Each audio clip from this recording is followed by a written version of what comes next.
Hello guys! Hello Earth Signs, Gemini, Libra, and Aquarius. Welcome dito sa aking channel, Kapalaran 888. Alamin natin kung anong messages, vibration, gabay, energy para sa inyong lahat. Earth Signs, Gemini, Libra, and Aquarius. I hope na makuha mo ang energy. Ito ay general reading guys. So, pwede kang makaresonate dito. Gamitin mo lang yung intuition.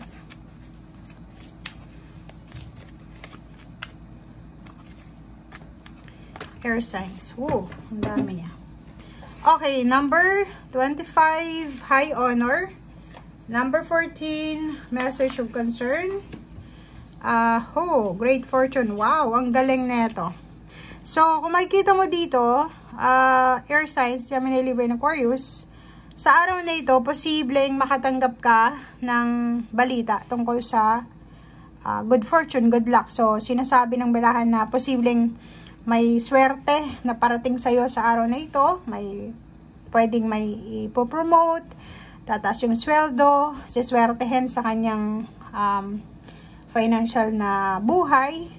May pagbabago, may lilipat ng bahay, lilipat ng trabaho, relocation, travel, transformation to overall transformation. Na parang ang tagal-tagal mo nang pinoproblema, minamanifest.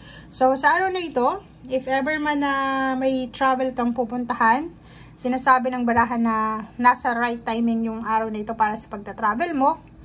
Or if ever man na gusto mong ma-promote, tumas yung position sa trabaho, sweldo, nasa panig mo yung swerte. So, kailangan mong hanapin ito sa ngayon, okay? Ibig sabihin niya, if ever ang tagal-tagal mo nang gustong ma-promote, tumas yung sweldo, oras na para ipaalam ito sa mga superiors mo, sa boss, or kung kanino man. Knight of Pentacles and Wheel of Fortune. So, yun. It's a confirmation, guys, na may magbabago sa usaping financial mo. So, on the way na yung iba sa inyo dyan para sa pagbabago ng financial. So, maraming ideas, wisdom, inspiration na posibleng dumating sa'yo na pwedeng magdala sa'yo ng pagbabago sa usaping pera. Okay, High Priestess, makinig ka sa sinasabi ng intuition mo kasi through intuition, pwede ka ding makakuha ng mga information kung paano ka magiging matagumpay. Or for example, nag-iisip ka ng business or kung saan kang lugar pwede mag-apply ng trabaho, hanapin kung saan yung swerte mo. Dito sinasabi na makinig tayo sa sinasabi ng intuition. Okay? Karmic Justice, nakikita natin dito yung mga signing of contract, pipirma ng bagong kontrata sa trabaho, marriage contract, or pwedeng bagong tirahan, bagong bahay, or new contract or renewal ng contract dahil sa na-promote siya or na-extend yung kontrata niya. Knight of Cups, sinasabi ng baraha mo dito na sa usaping relationship, commitment, sinasabi ng barahan na maraming information, maraming balita ang posibleng darating sa'yo. So, kung ikaw ay hindi ka masyadong ligawin, kung babae ka, mararamdaman mo sa mga susunod na araw na maraming nagpapapansin sa'yo. Like sa mga social media accounts mo, may nagla-like, may gusto kang i-add, or maraming mga taong interesado sa buhay mo sa ngayon. Okay, victory and success. Sinasabi ng baraha sa'yo dito na kung ano man itong gagawin mo sa araw na ito, it's either lilipat ka ng trabaho, lilipat ka ng lugar,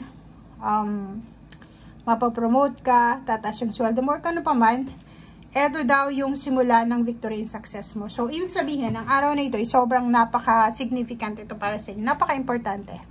Kasi, ang araw nito is pwedeng, eto na yung eto na yung araw na magbubukas yung mga pinto ng oportunidad para sa inyo. Lalo na sa usaping pera. Okay?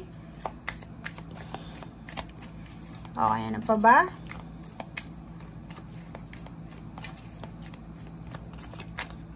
Okay, so 8 of Cups. Nakikita ko dito sa'yo ang moving on. Like yon. If ever hindi ka na masaya sa situation mo, lalo na sa relationship and financial, Sinasabi ng baraha sa'yo dito na you're ready. Ready ka na para sa pag-move on.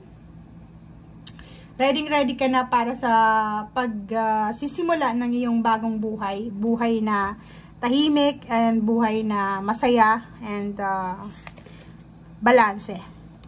Five of Pentacles.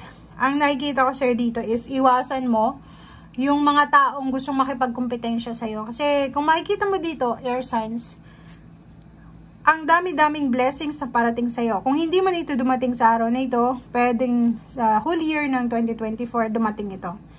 Ang problema lang dito is, may mga taong nakatingin sa bawat galaw mo.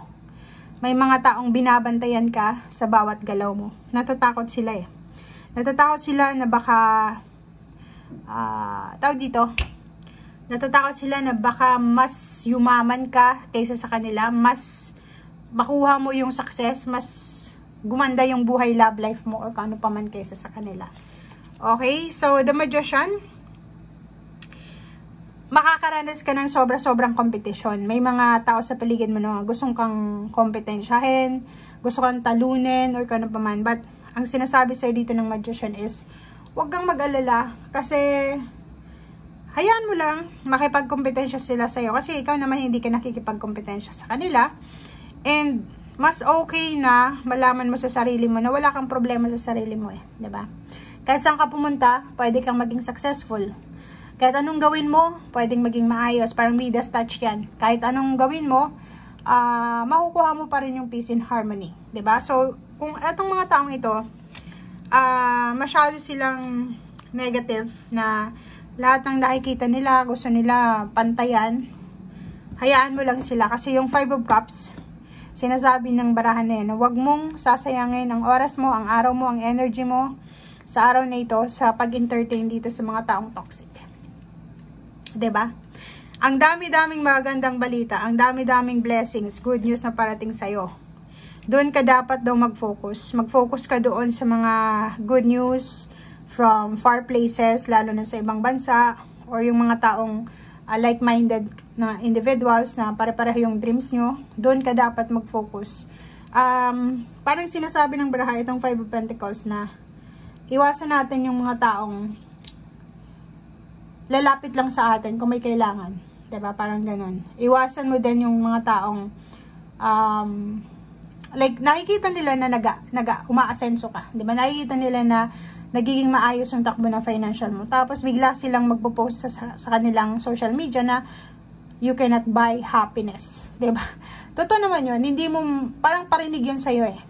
Hindi naman nabibili yung happiness, pero yung comfort, yun yung gusto, 'di ba, ng mga tao. So, for example, bakit ba sila, lalo yung nagpo-post na 'yun na pinaparinggan ka, bakit sila nagtatrabaho kung hindi nila kailangan yung pera? 'Di ba? So, dito sinasabi ng barahang 'yan, focus ka lang sa peace mo, 'di ba? Guard yourself, take care of yourself.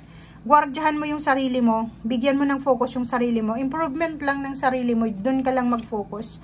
Hayaan mo yung mga taong kung ano-anong sinasabi laban sa'yo, pinaparinggan ka, or ano pa man, kasi it shows na ano sila, may inggit sila sa yon, ayaw nilang masapawan. Okay? So, Page of Pentacles, sinasabi ng baraha, focus ka sa future mo. Focus ka sa kung ano yung mga plano mo sa buhay. And, nakikita mo tong Eight of Cups, stay away from mga taong gusto kang hilahin, mga crab mentality. Okay? Thank you guys. Bye!